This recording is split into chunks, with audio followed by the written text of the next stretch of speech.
For 8 years under Barack Obama, the Department of Justice was politicized and weaponized. When you came before this committee in your confirmation hearing, you promised things would be different. I asked you specifically, quote, will you commit to this committee that under your leadership, the Department of Justice will not target the political opponents of this administration? Here was your answer, quote, absolutely. It's totally inappropriate for the department to target any individual because of their politics or their position in a campaign. That was your promise just a few months ago. I'm sorry to say you have broken that promise. There is a difference between law and politics.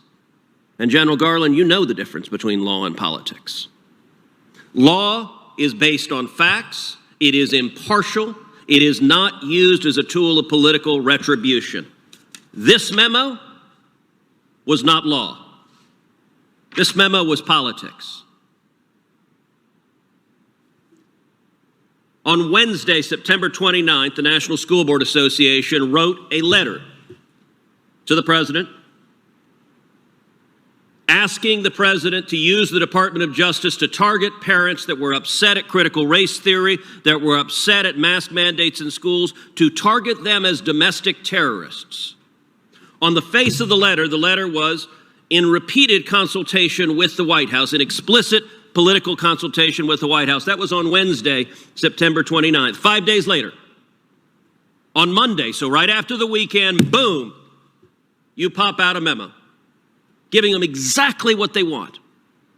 Now, by the way, I understand that. In politics, that happens all the time. An important special interest wants something. Sir, yes, sir. We're going to listen to them. Let me ask you something, General Garland. In the letter, which you told the House of Representatives was the basis for this abusive memo targeting parents, how many incidents are cited in that memo? I have to look back through the memo. I can't count it. You don't know. How many of them were violent? Again, the general report. How many of them were violent? Do you know? I don't know. You don't know. And there's a reason you don't know. Because you didn't care, and nobody in your office cared to find out. I did a quick count just sitting here. During this hearing, I counted 20 incidents cited. Of the 20, 15 on their face are nonviolent. They involve things like insults. They involve a Nazi salute. That's one of the examples. My God, a parent did a Nazi salute at a school board because he thought the policies were oppressive. General Garland is doing a Nazi salute at an elected official. Is that protected by the First Amendment? Yes, it is. Okay. 15 of the 20 on the face of it are not violent. They're not threats of violence. They're parents who are unhappy. Yet, miraculously, when you write a memo, the opening line of your memo, in recent months, there has been a disturbing spike in harassment, intimidation, and threats of violence. You know what? You didn't look, and nobody on your staff looked. Did you even look up the 20 instances? As I testified, the decision to send the memo is for an assessment. Did you look up the 20 instances? I did not read. Did anyone on your staff look them up? I don't know the answer, but it's not But of course you don't. In general, there's a reason. Look, you started your career as a law clerk to Justice Brennan. You've had many law clerks during the year, during your time as a judge. I was a clerk to Chief Justice Rehnquist. I'll tell you what, if I drafted an opinion for the Chief Justice and walked in and it said, there's a disturbing pattern of violence, well, Ted, how do you know that? Well, I got an amicus brief here who claims it. You would fire a law clerk who did that. You're the Attorney General of the United States. This was not a tweet you sent. This is a memo to the Federal Bureau of Investigations saying, go investigate parents as domestic terrorists. That is not what the memo says at all. It does not. Is it what the letter says? That is not what. Is it what the letter says?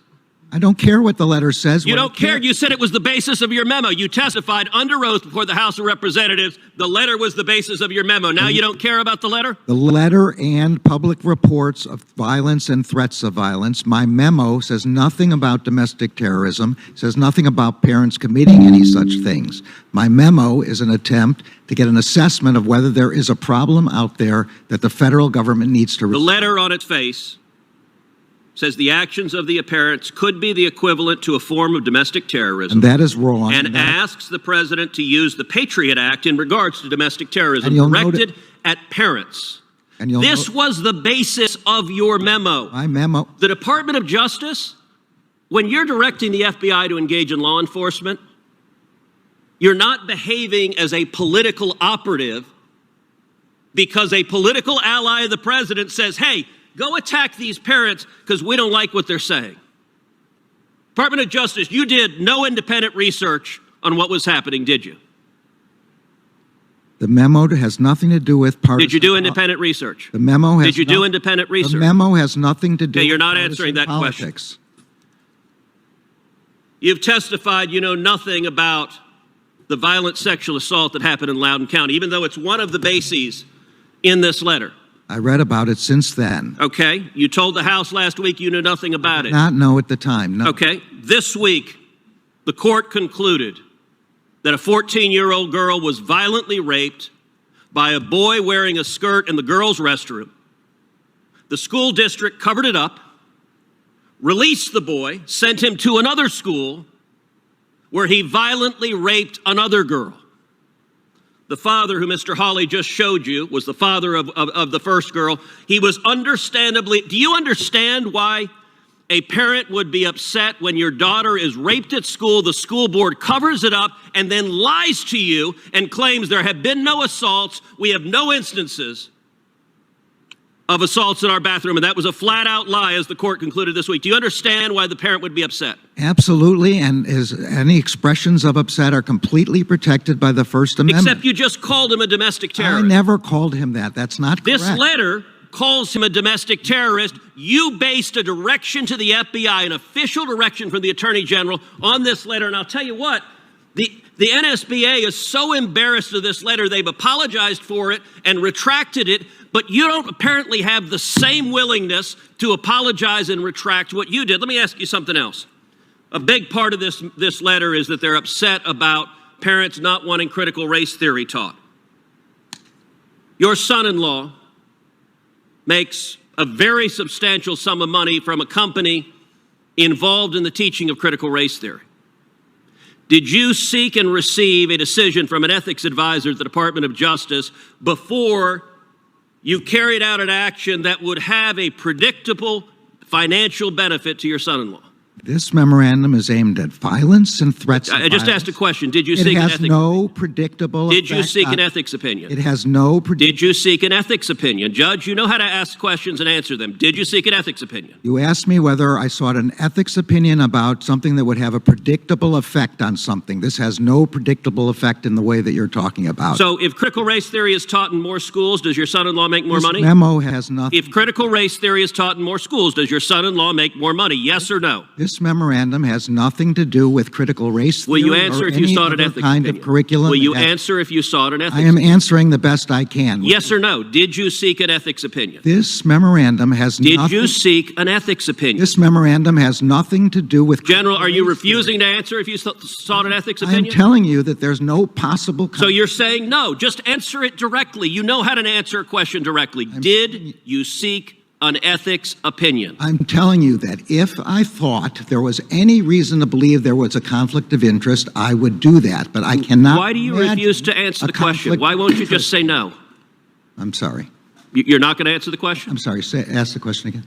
Did you seek an ethics opinion? I'm saying again, I would seek an ethics opinion in. So any no is the answer, where I correct? thought there was a conflict. Senator, your time is up. Let the record reflect the Attorney General refuses to answer whether he sought an ethics opinion, and apparently ethics are not a terribly high priority in the Biden Justice Department. I don't